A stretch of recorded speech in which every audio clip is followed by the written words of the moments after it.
तो इस कहानी में हमारा एमसी एक ऑर्डिनरी ग्रेजुएट होता है जो कि कई बार जॉब इंटरव्यू में रिजेक्ट हो गया होता है और सिर्फ इतना ही नहीं, उसकी गर्लफ्रेंड उसे दूसरे के लिए छोड़ देती है, जबकि उसके फादर गेम खेलने की वजह से कोमा में चले गए होते हैं। अब इस राज का पता लगाने के लिए हमारा एमसी खुद उस गेम वर्ल्ड में जाता है, उस गेम वर्ल्ड में भी उसे मार दिया जाता है। इसके बाद वो एक डीमन एम्पर के रूप में रीइंकार्नेट होता है और साथ ही उसे 3 खूबसूरत डीमन सर्वेंट्स भी मिलती हैं जो कि उसका हर चीज में ख्याल रखती हैं। और हाँ, उसमें भी अगर हमारा लौंडा अब यहाँ कहाँ रुकने वाला था, वो स्ट्रॉन्गर होता जाता है और अपने हर्म को और आगे बढ़ाता जाता है। तो अब आप लोग इस वीडियो को लाइक करके हमारे हीरो की जर्नी को खुद आगे देखिए। तो अब इस एपिसोड की स्टार्टिंग में हमें हमारे एमसी को दिखाया जाता है जो कि सैड होते हुए कहीं पे जाते हुए कहता है कि आज के इंटरव्यू में मैं एक बार फिर से फेल हो गया। सचमुच इन दोनों में जॉब ढूंढ पाना बहुत ही ज्यादा मुश्किल है और आखिरकार पता नहीं कब मेरी इस जिंदगी की स्ट्रगलिंग खत्म होगी। इसी के साथ वो लड़का अपना इंट्रोडक्शन देते हुए कहता है कि मेरा नाम लियूलियन है, मैं एक ऑर्डिनरी यूनिवर्सिटी ग्रेजुएट हूँ और आज मेरा 18वीं बार है जब मुझे इंटरव्यू में रिजेक्ट कर दिया गया। इसी के साथ हमें नियान के इंटरव्यू को दिखाया जाता है जहाँ पे कि बॉस नियान से हंसते हुए कहता है कि हमें सिर्फ ऐसे वर्कर्स की जरूरत है जो कि 24/7 काम कर सके, जबकि तुम्हारी सैलरी डिमांड तो बहुत ही ज्यादा हाई है और इस तरीके का अग्रेसिव कल्चर हमारी कंपनी को फिट नहीं बैठता है। लियूलियन इसके बाद में बताता है हालांकि मुझे ग्रेजुएशन के बाद में काफी सारी असफलताओं का सामना करना पड़ा, लेकिन किस्मत से मेरे पास काफी ज्यादा कंसिडरेट और ब्यूटीफुल गर्लफ्रेंड है। हम लोग कैंपस में मिले थे और जब भी मैं थक जाता हूँ तो तब वो मुझे काफी ज्यादा कंफर्ट देती है। इसी के साथ नियान अपनी गर्लफ्रेंड को याद करते हुए कहता है कि चलो छोड़ो, भूल जाओ इस इंटरव्यू को। एक हफ्ते तक डिलीवरी टेक आउट देने के बाद आज हमारी 3rd एनिवर्सरी है और आज मैं उसे ये सरप्राइज देने वाला हूँ। इसी के साथ वो अपने सरप्राइज केक को ले जाते हुए आगे बढ़ने लगता है। तभी अचानक से उसे उसके सामने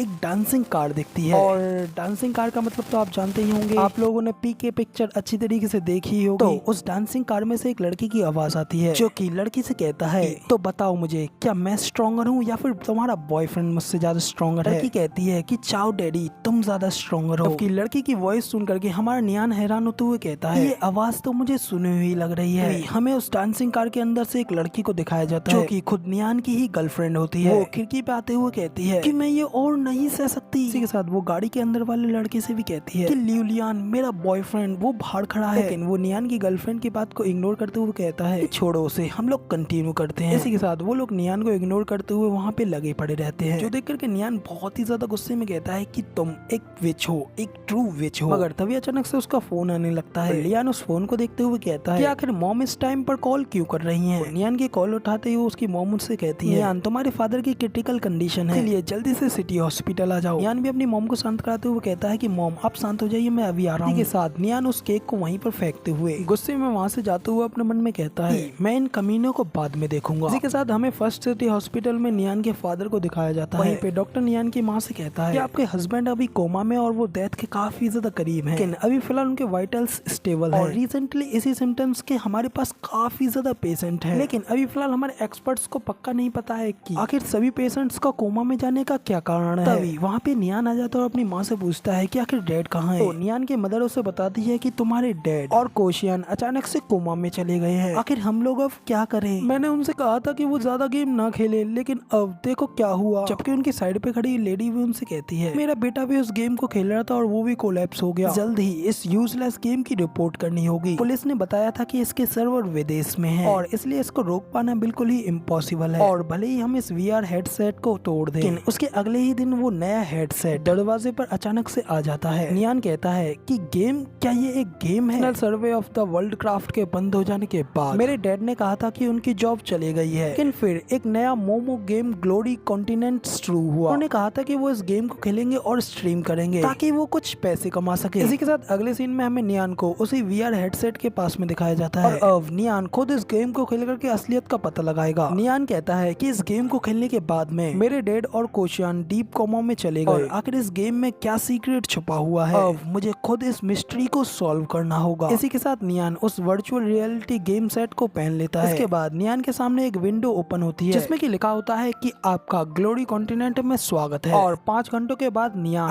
एरन फाइन्स माउंटेन के एक जंगल में आता है जहाँ पे कि उसे एक गेम में एक घोस्ट दिखती है जो कि नियान को देख अपनी लार टपकाते हुए कहती है कि मुझे मैन चाहिए। तभी हमें उसके सामने नियान को दिखाया जाता है जो कि अपने हाथ में एक गन को लेते हुए कहता है ये मेरी ब्लैक डॉग ब्लड AK-47 है और अब कोई फर्क नहीं पड़ता है कि आखिर तुम कौन सी डीमन हो, मेरी इस गन के अटैक से तुम सीधा ही मारी जाओगे। इसी के साथ हमें ल्यूलियन की कैरेक्टर विंडी को दिखाया जाता है जहाँ पे कि उसकी क्लास फ्री प्लेयर होती है और उसका लेवल 3 होता है। इसी के साथ नियान अपनी AK-47 से शूट करते हुए वहाँ पे कई सारे घोस्टों को मार देता है जिस वजह से उसकी XP भी 50 पॉइंट से बढ़ जाती है। उसे वहाँ पे उनके मरने से काफी ज्यादा गोल्ड और डायमंड्स मिलते हैं। नियान के सामने विंडो ओपन होती है और उसे बताती है ये अवेंडेड वुमेन स्कूल्स हैं जो कि नोविस विलेज में पाई जाती हैं। आपने इनके ग्रुप को मार दिया है जिस वजह से इन्होंने 200 से 300 कॉइन्स ड्रॉप करे हैं और एक रेयर कल्टीवेशन स्टोन ड्रॉप किया है। तो अब नियान भी उन चीजों को देखते हुए कहता है कि कॉइन्स भले ही थोड़े कम है लेकिन ये कल्टीवेशन स्टोन ये मुझे 300 कल्टीवेशन पॉइंट्स दे सकता है। सचमुच मेरा नसीब तो आज बहुत अच्छा है। इसी के साथ फिर नियान उन सभी चीजों को कलेक्ट करते हुए कहता है कि अब मैं इस गेम की मशीन्स को समझ चुका हूँ और करंटली मेरा टास्क मॉन्स्टर्स को मारना है और अपना लेवल अप करना है जिसके लिए मुझे इस विलेज से बाहर मॉन्स्टर्स को हंट करना होगा। तो अब जब नियान ये सब कह ही रहा होता है कि तभी अचानक से उसके ऊपर अटैक होता है जिस वजह से उसे एक जोरदार झटका लगता है। तो तभी नियान उस झटके को खाने के बाद कहता है डैम इट, आखिर किस बास्टर्ड ने मेरे ऊपर अटैक किया है, अभी अभी तो इस नोविस विलेज में आया हूँ। एक साथ हमें नियान की HP विंडो को भी दिखाया जाता है कि HP 180 से माइनस हो गई होती है। हमें नियान के सामने से एक हंटर्स का ग्रुप आते हुए दिखता है तो नियान को देख कहता है एक लेवल 10 से भी कम का हंटर विलेज से बाहर मॉन्स्टर्स का शिकार करने की हिम्मत कर रहा है लेकिन इसके पास एक रेयर कल्टीवेशन स्टोर है, चलो उसको ले लेते हैं। और जितनी तेजी से न्यू प्लेयर्स को मारने से लेवल अप होता है उतनी तेजी से मॉन्स्टर्स को अकेले मारने से नहीं होता। तो अब इसी के साथ में हमें उन सभी हंटर्स को नियान की ओर आते हुए दिखाया जाता है और उन सब के सामने उनका एक हेड भी होता है जिसका के नाम चक होता है और उसके साथ होती है हमारे नियान की धोखेबाज गर्लफ्रेंड। चक कहता है कि क्या ये कछुआ बाहर की दुनिया का मजा लेने के लिए आया है। तभी उसकी गर्लफ्रेंड भी कहती है कि जरा इसके इक्विपमेंट्स तो देखो इतने ज्यादा बेकार हैं। चक कहता है कि बहुत हो गई बातचीत, ये किल हमारा है और चलो मैं अब तुम्हें एक टॉप स्पेंडर की पावर्स को दिखाता हूँ। तभी नियान भी उनके ऊपर स्मोक बॉम्ब से अटैक करते हुए कहता है कि बिल्कुल भी नहीं, तुम लोग मुझे इतनी आसानी से बुली नहीं कर सकते। तभी हमें उस स्टिंग बॉम्ब के बारे में बताया जाता है कि ये एक आइटम है जो कि स्मोक पैदा करता है, मॉन्स्टर्स के मैजिक को कम करता है और दूसरे प्लेयर्स के विजन को ब्लॉक करता है। तो अब जब नियान उस बॉम्ब को चक के ऊपर मारता है तो उससे चक को 5 सेकंड के लिए कुछ भी नहीं दिखता जिसका फायदा उठाते हुए नियान वहाँ से बड़ी तेजी से भाग जाता है और अपने मन में कहता है कि नसीब से मैंने नोविस विलेज के काफी सारे ऑक्सिलरी आइटम्स को ले लिया वरना तो आज तो मैं यहाँ पे मारा जाता। अब जब नियान ये सब सोचते हुए जा रहा होता है मगर तभी अचानक से उसके पीछे से उसके ऊपर एक जोरदार अटैक होता है जो कि काफी ज्यादा पावरफुल होता है। इस वजह से नियान की HP 280 से कम हो जाती है और नियान की HP बस 40 रह जाती है। देख करके नियान भी घबराते हुए कहता है कि डैम इट, मेरा हेल्थ बार। तभी नियान की धोखेबाज गर्लफ्रेंड इवाना को दिखाया जाता है जो कि नियान के ऊपर अटैक करने के बाद हंसते हुए उससे कहती है चाओ ने मुझे ये जाइंट रूलर दिलाया था, चाओ माय लव, तुम्हारा शुक्रिया मुझे दिलाने के लिए। इधर नियान इवाना की इस हरकत को देख गुस्से में अपने मन में कहता है ये कमीनी धोखेबाज बास्टर्ड। अभी चक भी नियान के पास आते हुए कहता है ओ लिटिल बास्टर्ड, तुम फिर से यहाँ से भागने की कोशिश कर रहे हो, अगर आज तुम यहाँ से मुझसे नहीं बच पाओगे। मैंने न सिर्फ तुम्हारी वुमेन को लिया है बल्कि तुम्हारे इन गियर्स को भी। के साथ चक एक डेविलिश तरीके से हंसते हुए नियान से कहता है कि अब तुम मरोगे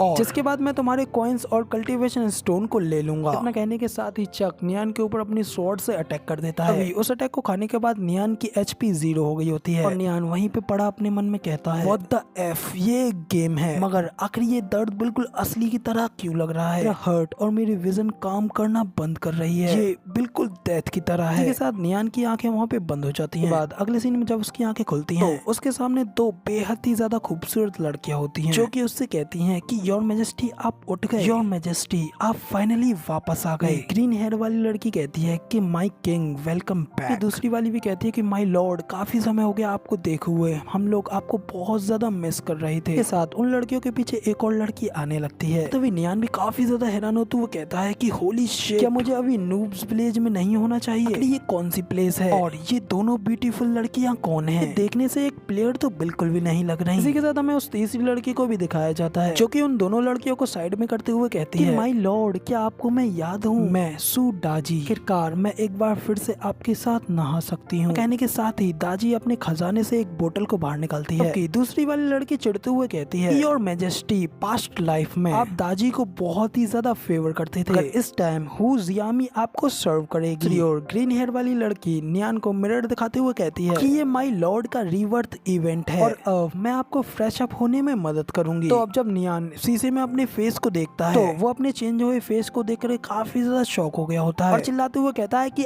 ये कौन सी जगह है और तुम तीनों कौन हो और आखिर में इस तरीके का कैसा दिख रहा हूँ। नियान की ये बात सुन तीनों लड़के उसके सामने झुकते हुए कहती हैं, शांत हो जाइए मैजेस्टी, ये जगह जुआन युआन टॉम्ब है और हम तीनों डीमंस इस टॉम्ब की गार्डियन है। योर मैजेस्टी, आपकी डेथ से पहले एक प्रोफेसी हुई थी जिसमें कि 1000 साल बाद आपका रीबॉर्न होगा और अब वही टाइम है, इसीलिए हम लोग यहाँ पे इस रॉयल टॉम्ब में आपके आने का इंतजार कर रहे थे। ये सुन नियान भी कहता है, क्या तुम तीनों इस जुआन युआन टॉम्ब की 3D मंस हो? तभी नियान अपने मन में कहता है, डैम इट, लगता है इस गेम में मेरा बग से एनकाउंटर हुआ है जिस वजह से मैं मिस्टेकली किंग जुओ की बॉडी में रीइंकार्नेट हुआ हूँ और अगर ऐसी बात है तो फिर मैं यहाँ पे इन ब्यूटीफुल गर्ल्स का हरिम बनाऊंगा। अब इसी के साथ में हम नियान को जुओ कहा करेंगे। तो अब इधर जुओ प्यार से ग्रीन हेयर वाली लड़की की ठोड़ी पकड़ के अपनी ओर करता है। तो तभी वो लड़की जुओ से कहती है, मास्टर मेरी पुअर सर्विस के लिए सॉरी और प्लीज मुझे इसके लिए पनिश कीजिए। जुओ कहता है, अगर ऐसी बात है तो तुम अपनी टंग का यूज करते हुए मेरी मदद करो। इसी के साथ फिर नियान अपनी लाड टपकाते हुए अपने मन में कहता है कि अब जब मुझे गेम ने किंग जुओ बनाया है और ये किंग जुओ के हरिम के NPC हैं तो मेरे लिए इनसे कुछ करने के लिए कहना ज्यादा नहीं है ना। इसी के साथ हमें दाजी को भी दिखाया जाता है जो कि किंग जुओ से कहती है, माय लॉर्ड, आप रीइंकार्नेट होने के बाद काफी ज्यादा थक गए होंगे, कैसा रहेगा कि हम सभी लोग एक साथ नहाएं। तो ये सुनकर के तो नियान की आंखों से खुशी के आंसू बहने लगते हैं और वो खुशी के मारे कहता है कि मैं बहुत ज्यादा खुश हूँ और अब मैं कभी भी यहाँ से वापस नहीं जाना चाहता। तो अब इसी के साथ में यहाँ पे हमारा सीन चेंज होता है और अगले सीन में हमें किंग जुओ को दिखाया जाता है जो कि किसी जगह का गेट खोलते हुए कहता है कि मैंने ये बिल्कुल भी एक्सपेक्ट नहीं किया था कि यहाँ पे एक स्प्रिंग पीच ब्लॉसम पूल भी होगा। ताजी ने कहा था कि वो मेरा इसके अंदर इंतजार कर रही है। इसी के साथ किंग जुओ जब अंदर जाता है वो सामने के नजारे को देख काफी ज्यादा हैरान हो जाता है। वहाँ पे दोनों लड़कियां पूल में अपनी सेक्सी आउटफिट पहनकर किंग जुओ को देख उससे कहती हैं कि वेलकम रीइंकार्नेट किंग। दूसरी ओर दाजी भी उससे कहती है, माय लॉर्ड, फाइनली आप आ गए, हम लोग आपका कितने लंबे समय से इंतजार कर रहे थे। इतना कहते ही दाजी अपने उस एकमात्र कपड़े को भी नीचे उतार देती है और बाकी दोनों लड़कियां किंग जुओ के पैरों से लिपट जाती हैं। तो ये सब कुछ अपनी खुली आंखों से देखकर जुओ की नाक से खून बहने लगता है और वो मुंह खोलते हुए कहता है, ये पीच ब्लॉसम सचमुच में इनफाइनाइटली बहुत ही ज्यादा अच्छा है और मैं इन 6 पीचेस को अपने हाथों में लेने के लिए तैयार हूँ। इसी के साथ जुओ पानी में जाने के बाद कहता है कि इस गर्म पानी के झरने में फिर हल्की सी वाइन की खुशबू क्यों आ रही है। ये गेम न केवल रियल लग रहा है बल्कि यहाँ की स्मेल भी बिल्कुल रियलिस्टिक है। इसी के साथ दाजी जुओ के पास आ जाती है और उससे कहती है कि आप वाइन के साथ नहाना बेहद ही ज्यादा पसंद करते हैं। आपने कहा था कि न केवल इससे आपकी थकान दूर होती है बल्कि इससे आपकी कल्टीवेशन भी इंक्रीज होती है। इतना कहने के साथ ही फिर दाजी आगे जुओ से कहती है, माय लॉर्ड जल्दी आइए, आपकी ये लव बर्ड्स आपका इंतजार कर रही हैं। तो ये सुनकर के जुओ भी दाजी के खजाने की ओर देखते हुए कहता है, तो ये वाइन पूल और ये मीट गार्डन मेरी कल्टीवेशन को बूस्ट करेगा। तो अगर ऐसी बात है तो मुझे इस बात को सीरियसली लेना पड़ेगा और अपनी कल्टीवेशन को अभी के अभी स्टार्ट करना होगा। तभी दाजी भी अपने क्यूट से अंदाज में जुओ से कहती है, माय लॉर्ड, आपकी ये स्ट्रॉन्ग छाती और ये इतनी जबरदस्त पावर, आप सच में एक इंडीड किंग हैं और आपके साथ एक बार फिर से जुड़ना मेरे लिए काफी ज्यादा सम्मान की बात है। इसी के साथ फिर तीनों लड़कियां पूल में जुओ से चिपक जाती हैं। तभी जीमी भी कहती है कि डियर किंग, जीमी भी आपके साथ कल्टीवेट करना चाहती है। जेड भी कहती है कि हाँ मास्टर, रूल्स के हिसाब से आपको सभी को इक्वल फेवर करना चाहिए। तभी ये सुनकर के तो हमारा टर्की भी काफी ज्यादा खुश हो जाता है और कहता है, ब्यूटीज, अगर ऐसी बात है तो हम ये चीज एक साथ करेंगे। के साथ नियान अपने मन में भी कहता है, सचमुच ये तो मेरी जिंदगी का सबसे अमेजिंग पल है। के बाद वहाँ पे फोरसम का काम शुरू होने लगता है। क्या कहती है कि माय लॉर्ड प्लीज थोड़ा और देर के लिए होल्ड कीजिए, जबकि हमारा टर्की कहता है कि नहीं, अब मैं और ज्यादा होल्ड नहीं कर सकता। के साथ इन लोगों का कल्टीवेशन प्रोसेस एकदम स्मूथली कंप्लीट हो जाता है। इसके बाद किंग जुओ की विंडो ओपन होती है। तो गाइस, किंग जुओ और नियान ये दोनों ही एक ही पर्सन है। अगर मैं जब भी कोई सा भी नाम लूंगा तो आप लोग समझ आना कि मैं किसकी कह रहा हूँ। तो जुओ की विंडो में लिखा आता है, कांग्रेचुलेशन, आपकी हिडन क्लास को अनलॉक कर दिया गया है, जो कि है ह्यूमन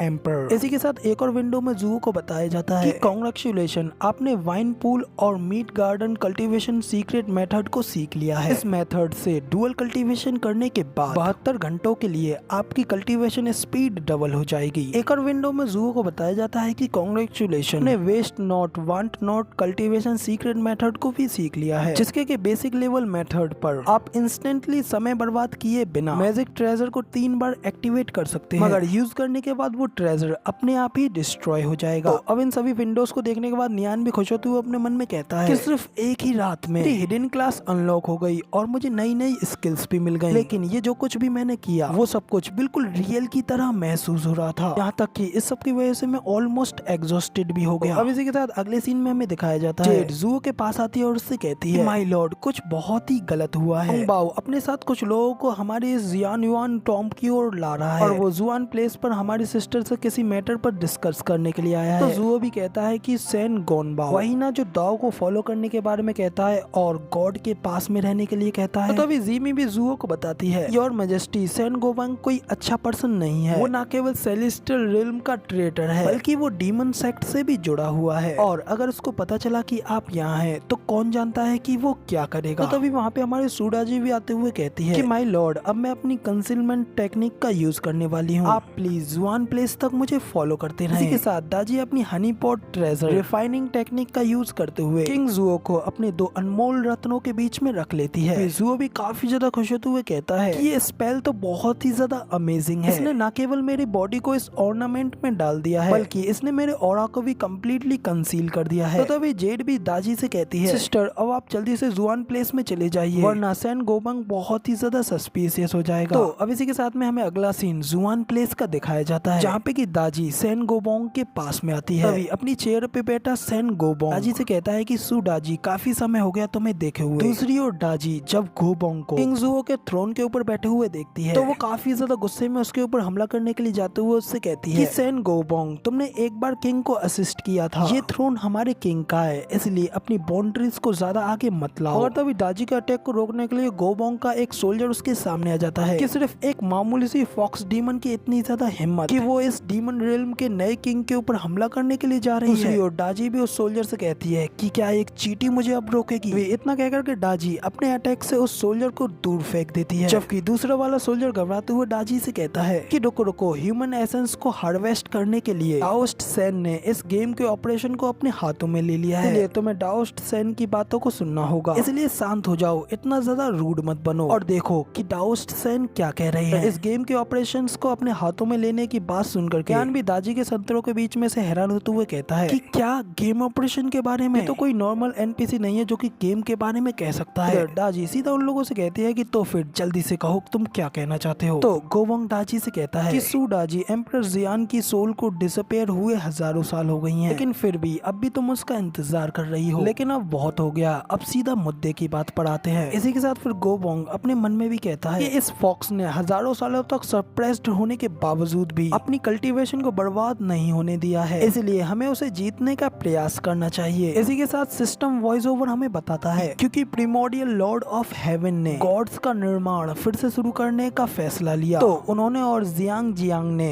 इस ग्लोरी कॉन्टिनेंट को डिजाइन किया। ह्यूमंस को उस दुनिया से इस छोटी दुनिया में लाने के लिए हेलमेट का यूज किया जाता है और सेलेक्टिंग टैलेंट जो कि सेलेस्टियल रिल्म में जाते हैं। इस गेम में ह्यूमंस वास्तव में अपने जीवन को कंटिन्यू रखने के लिए पपेट्स अवतार छोड़ते हैं। इसके अलावा जिन गॉड्स को इस मैसेज के बारे में पता चला उन्होंने अपने डिसेंडेंट्स को खुद इसमें भेज दिया और उन्होंने इस गेम वर्ल्ड में एंटर करने के लिए फैमिली मेंबर्स को चुनने का निर्देश दिया जिनके के पास कल्टीवेशन के लिए एक बड़ा अमाउंट ऑफ रिसोर्सेज हैं। और क्योंकि इस गेम में इनकॉर्पोरेट वर्ल्ड के काफी ज्यादा एलिमेंट्स हैं और ये बिल्कुल एक्सट्रीमली रियलिस्टिक है, इसलिए ये बहुत ही ज्यादा पॉपुलर हो गया, जिस वजह से लॉन्च होते ही इसके अंदर 10 लाख प्लेयर्स भी आ गए। और जियान की इनिशियल गेम सेटिंग्स के हिसाब से इस गेम में मरने वाले प्लेयर्स रेस्पॉन्ड पॉइंट पर जब तक रिवाइव हो सकते हैं जब तक उनका एसेंस बना रहता है और इससे उनके शरीर को कोई नुकसान नहीं पहुंचेगा। हालांकि क्योंकि सैन गोबांग ने जियान को सील करने के लिए डीमन सेक्ट लीडर के साथ मिली भगत की, इसलिए गेम के ऑपरेशंस को भी एडजस्ट कर दिया गया है। सैन गोबांग ने गेम के स्मॉल वर्ल्ड में डीमन रिल्म से जोड़ने वाला एक सीक्रेट गेट खोल दिया है। ये गेम 9 माउंटेन्स और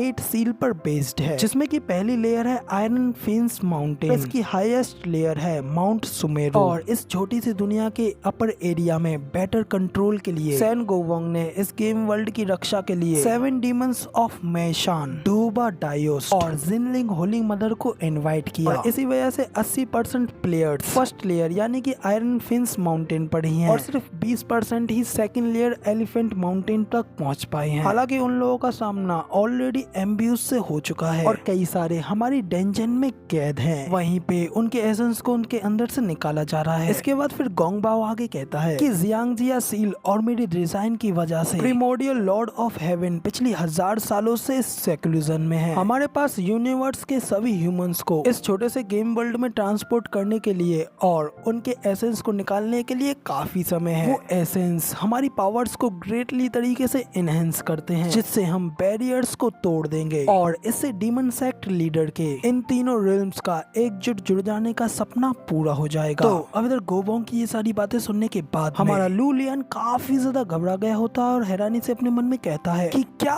ये सिर्फ एक गेम नहीं है, ये एक स्मॉल वर्ल्ड है जिसे कि प्रिमोर्डियल गॉड ऑफ हेवन और जियांगजिया ने बनाया है। और यहाँ तक कि गोंगबाओ ने जियांगजियाओ को सील्ड करके इस सब के कंट्रोल को अपने हाथों में ले लिया है। तो इसका मतलब इस गेम में इनमें से कुछ एनपीसीज एक्चुअली में इस डिस्कस में असली डीमंस एंड गॉड्स हैं और मैं सचमुच में किंग जाओ का रीइंकार्नेशन हूँ। गॉड्स की फैमिली के वंशज पागलों की तरह पैसा खर्च करते हैं जबकि यहाँ पर हम अपनी जान दांव पर लगा रहे हैं। और अब इसमें कोई आश्चर्य नहीं है कि मेरे फादर और बाकी के सभी लोग जो कोमा में हैं उनका जरूरी डीमन रेल्म के किसी डीमन के साथ सामना हुआ होगा। दूसरी ओर गोंगबाओ डाजी से कहता है, सू डाजी मुझे याद है कि एम्पर जिंग ने मरने से पहले कहा था कि वो 1000 साल बाद रीइंकार्नेट होंगे। क्या तुम्हारे पास उस चीज का कोई क्लू है? क्योंकि ह्यूमन एम्पर का एसेंस एक्सट्रीमली प्रीसियस है और अगर हम उनकी एसेंस और सोल को डिवोवर करते हैं तो डीमन सेक्ट लीडर की कल्टीवेशन ग्रेट रिल्म तक बढ़ जाएगी। भले ही तुम इसके लिए इन्फेचुएट हो मगर तुम्हें इसकी इम्पोर्टेंस को समझ नहीं होगा। तो अब इधर दाजी उससे कहती है, सैन गोंगबाओ रिसेंटली हमारे जियानयुआन टॉम में किसी भी तरीके की एबनॉर्मलिटी नहीं हुई है और अगर हमारे किंग रीइंकार्नेट भी होते हैं तो उन्हें अपने पास्ट की कोई भी मेमोरीज याद नहीं होंगी और ना ही वो खुद यहाँ पर आएंगे। तो गोंगबाओ कहता है कि तुम तीनों डीमंस इस जियानयुआन टॉम में कैद हो, इस सेलेस्टियल रिल्म की इंपीरियल टॉम में तुम लोग 1000 साल से कैद हो। मैंने सही कहा ना? और अगर तुम्हें एम्परर जिन की रीइंकार्नेशन को ढूंढने में मेरी मदद चाहिए तो हमारे डीमन सेक्ट लीडर तुम तीनों को इस जगह से फ्री करने में तुम्हारी मदद कर सकते हैं। न कहकर ये गोंगबाओ वहाँ से मुड़ जाता है और जाने लगता है। फिर जाते हुए वो कहता है, खैर फिलहाल मैं इस मैप के एरियाज के और भी जगहों को पेट्रोलिंग करने जा रहा हूँ, इसलिए अब मेरे पास और ज्यादा वेस्ट करने के लिए टाइम नहीं है, तो चलो चलते हैं। इतना कहकर के वो अपने बाकी के सभी डीमंस को लेकर के वहाँ से चला जाता है।